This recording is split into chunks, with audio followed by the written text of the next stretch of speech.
ingawa tumechukua ubingwa wa NBC 2026. Binafsi tumefurahi, ila kutokana mimi ni muungwana, ni mtu wa ball. Hapa nina huzuni kubwa sana kila nikimfikiria Pacome Pedro Zouzoua kwa kitendo ambacho alichofanyiwa si cha kiungwana na mchezaji JKT, yule ambaye anavaa jezi yake namba 5. Mimi sina muda wa kumtaja mtu jina kwa sababu kuna vitu vingi ambavyo vipo. Yule bwana anavyoonekana alikuwa na maagizo binafsi. Yaani clear, mimi naweka clear na itembee sana hii. Yule mchezaji alikuwa na maagizo binafsi tofauti na timu yake. Kwa sababu half time nilimshuhudia mimi nilikuwa VVIP pale. Half time kocha anamsema hii taasisi. Afu sio mpira wa kiungwana. Alianza na Max akamkosa. Anakuja na mvunja Pacome Pedro Zouzoua. Oya. Hili hata kana kimya litakugharimu tu one day. Alafu jua wewe mchezaji mpira vile vile. Yule ana familia, ana watu nyuma yake ambao familia yake inamtegemea wapate kula vyakula na kuweza kukizi baadhi ya mahitaji. La pili, sisi mashabiki unatokea maumivu makali sana. Msimu leo umetamatika, ila hili utakuja kulipa maishani mwako siku moja. Ndio umefikia huko. Serious nakwambia. Lazima na sisi tumshtakie Mwenyezi Mungu one day, naye itakuja kumkuta. Kama si yeye basi mtu yote wa familia yake. Ile ni makusudi, sio bahati mbaya. Unamwingia mtu maungoni mpaka kifundo. Mimi anapita pale nimemuona ingawa kafunikwa hivi. Nimeona the way ilivyokuepo. Wewe tukamkosa msimu mzima unaoanza. Hii nini maana yake? Mnakamia tu. Au ndio milioni 50 mmezoaidiwa kwa ajili ya ubingwa mje kutuzuia sisi? Sisi hatuzuiliki. Kumbe kuna watu waliahidiwa tena. Sisi hatuzuiliki. Hao watuma mpaka dakika 77 ndio kwa penalty hapo KMC. Oya nyie. Msichanganye mnajua. Wewe kuna watu wanatuma. Wapo watu wanatuma kuja kuumiza watu wachezaji. Wakaona ubingwa umekosekana, wakamvunje yule, ndio furaha yao nyingine. Mpira tu. Lakini Kitenga huu ni mpira wa miguu.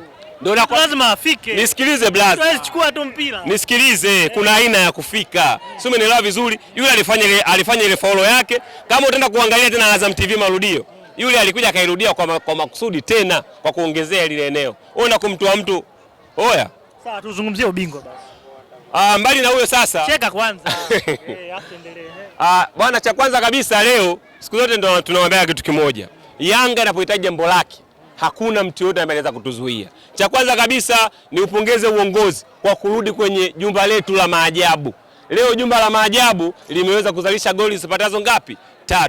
Helikopta leo ilikuwa inapata tabu kuzunguka tu. Mara ipo Kinondoni, mara inakuja huku Meja Isamuyo. Kwa hiyo walikuwa wanaamua kupoteza muda wao, mwisho wa siku sasa bingwa ameweza kupatikana. Mimi binafsi nilipongeze benchi la ufundi, niwapongeze wachezaji kwa umoja walioweza kufanya na sisi mashabiki tuweza kuorganize safari mpaka hapa Meja Isamuyo, na kwa uwezo wa Mwenyezi Mungu tumeweza kupata matokeo ya pointi 3 na tumekuwa champions rasmi. Kwa hiyo msimu leo umetamatika, bingwa ameweza kupatikana ni Yanga Afrika. Na kwenye kiatu vile vile kuna kijana wetu ambaye tulitarajia kwa uwezo wa Mwenyezi Mungu akikosa Okelo basi inakwenda kwake, anaitwa Moss, ana goli 16. Kumbe ni kijana wenu. Msimu ujao anaenda kuvaa jezi ya njano na kijani. Hiyo mlielewe kabisa.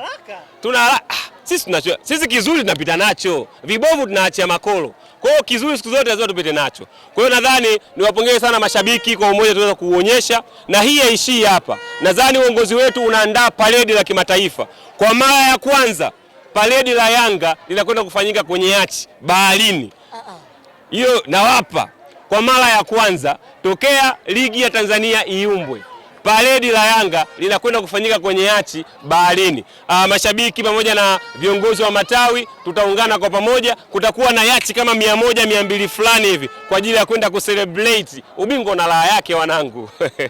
Inaonyesha furaha imezidi sana kaka. Yaani kiasi kwamba hata maneno mengine unashindwa kuyatoa kabisa. Yes, I'm happy. Yaani leo niko very happy kwa sababu ubingwa huu tumeupambania kwa jasho na damu. Tumepoteza vingi, tumepoteza vyetu mifukoni, tumeupambania sana. Mpaka hapa leo unaona Yanga anatawazwa, anakuwa champions. Tumepitia mengi jamani. Ukiangalia the way kuna watu walikuwa hawataki abadani si tuwe champions. Kuna watu wanadiriki kuja kuongea hadharani mbele za watu wanaongea ni kwamba Yanga hii ni mbovu na hata ikichukua ubingwa Yanga inakuwa dhaifu. Kwa hiyo maana yake huyu ambaye ameshindwa kuchukua ubingwa ni dhaifu mara 100 yake zaidi ya Yanga Afrika. Hii ni klabu ya mpira. Tuacheni mpira uamue maamuzi yake. Mambo ya ushambenga mkaa kwenye maiki zenu huko kuto kuongelea vya klabu yetu ni vitu ambavyo ni nonsense. Nadhani kila mtu alichokipanda ameweza kukivuna. Yanga Afrika alichokipanda amekivuna leo, hatimaye tumeweza kuwa champions. Lakini unaonyesha msimu huu mmepambania kombe moja tu la CRDB, mshakata tamaa tayari na inaonyesha mko Azam hiyo tarehe 4. CRDB Federation Cup tumekubaliana sisi kama mashabiki wa Yanga kutokana na msimu. Naweza nikasema ulikuwa msimu mgumu. Unajua wachezaji wetu walikuwa hata mapumziko hawayapati. Wanacheza mechi, waenda kwenye mechi. Wanatoka mechi, waenda kwenye mechi. Sasa kiasi cha kwamba hivi utumie nguvu nyingi sana kuhangaika umfunge Azam, uende tena kwenye CRDB. Yaani mfano kama leo tumetoka kucheza mechi leo tarehe 30. Tarehe 4 tena ukacheza na Simba. Hiyo keka yake ingekuwaje? Na mfano kama leo hivi kwa tukio lilofanyika uwanjani kama vile. Yaani all in all binafsi sisi kama mashabiki wa Yanga na tunatangaza rasmi kuanzia leo tarehe 30 sisi ni friends of Azam kuelekea tarehe 4 kwenye CRDB Federation Cup. Tutakubali kwa gharama zetu wenyewe. Tutapanda maboti kwa ajili ya kwenda kuwasupport Azam FC pale Gombani Pemba. Na nawaomba sana mashabiki wote ambao tunaorganize leo tuhakikishe pia tukawasupport vijana wetu. Mimi mmoja hapo binafsi niko tayari kuvaa jezi ya Azam ili lengo na mazumuni tuhakikishe Simba Sports Club kombe lolote ambalo linalojulikana na FIFA na CAF hawapaswi kulichukua. Kwa nini kombe hili liende kwa Azam FC? Kwa sababu Azam FC anakwenda kutuwakilisha kwenye federation ya msimu ujao, shirikisho kimataifa. Na kombe hili anatakiwa aende bingwa wa CRDB. Kwa hiyo nadhani sasa tumeamua kugawanya mambo. Yanga ni bingwa wa NBC, baada ya hapo tutakwenda kushiriki CAF Champions League na Azam anakwenda kuwa bingwa wa hapo mjomba kwenye Champions League. Wamekuja na yao mpya huko. Ipi hiyo tena? Anasema amuendi. Wewe unasema hatuendi ni nani? Adeni. Nisikize kwa umakini. Mpaka mlipe. Yaani mmeoga ila mtoki wakubwa. Subiri nikwambie wewe. Hii Yanga Afrika blaza. Si umenielewa vizuri?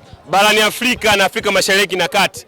Klabu ambayo iko ina invest vitu vingi sana. Ina tajiri ambaye hana maneno mengi sana ni Yanga Afrika. GSM Galib Said Mohamed leo hapa amepambana kadri iwezekanavyo na sisi tukimsupport mpaka Yanga anakwenda kuchukua ubingwa chini ya Engineer Hersi Said. Mpaka sasa tunakuwa tuna furaha. Labda tuambie kitu kimoja. Wewe mtoto wa kiume kama auishi kwa madeni, ukiwa unashindwa kudaiwa, basi hujakamilika hata kuishi na mwanamke. Yaani kumiliki familia tu huwezi.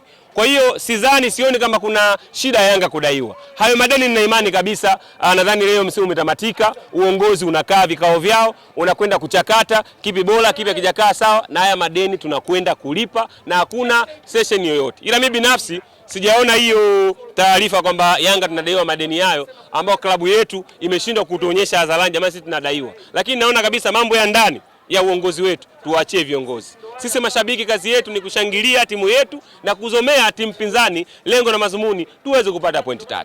Msimu ndio ushamalizika hiyo. Kila mtu ana maoni yake kuhusiana na MVP wa NBC. Wewe kama shabiki wa Yanga, maoni yako yakoje kwa MVP wa sasa? Mimi nisiwe mnafiki.